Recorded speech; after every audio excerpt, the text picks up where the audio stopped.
Par ses activités créatrices, le chercheur est certainement parmi les bâtisseurs de la culture qui finalement constitue la plus grande richesse ou la vraie richesse de notre humanité.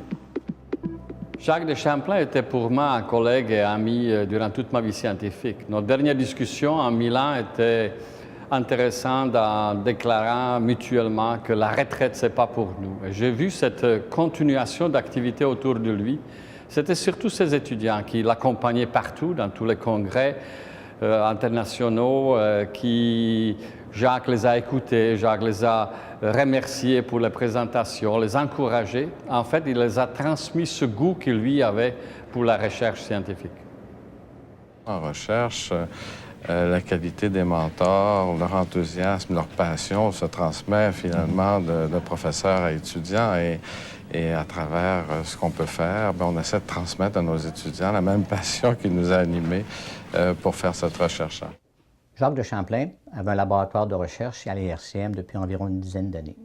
Il avait aussi une clinique où il suivait environ 500 ou 600 patients qu'il suivait depuis de nombreuses années et avec qui il avait développé de toute évidence des liens d'amitié.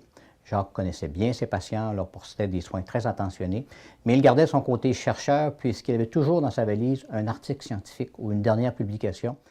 Après son décès, j'ai eu à voir beaucoup des patients de Jacques et j'ai vu l'autre côté de la médaille. Maintenant, c'était les patients qui me racontaient des anecdotes sur Jacques et de toute évidence, cette amitié était bien partagée.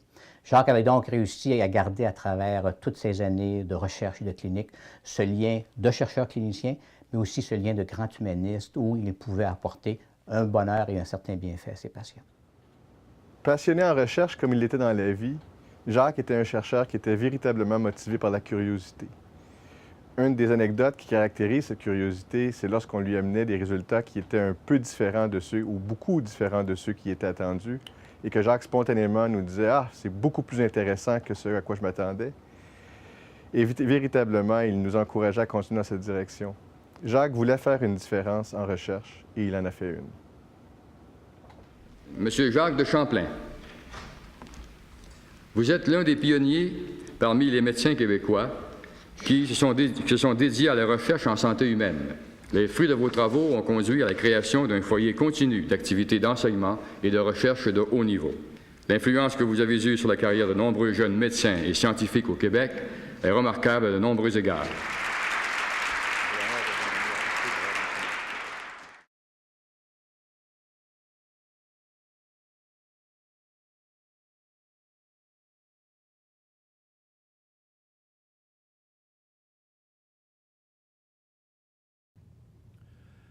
Mon nom est Robert Toupin.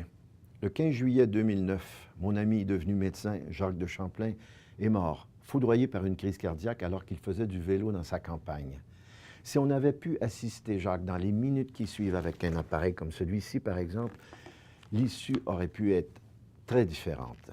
À la suite de ça, son fils, François de Champlain, a mis sur pied une fondation, la Fondation Jacques de Champlain, qui a deux objectifs. Favoriser l'implantation de systèmes de premiers répondants à travers le Québec et deuxièmement, encourager la recherche dans le domaine cardiovasculaire, en espérant que cette démarche sauvera des vies au Québec.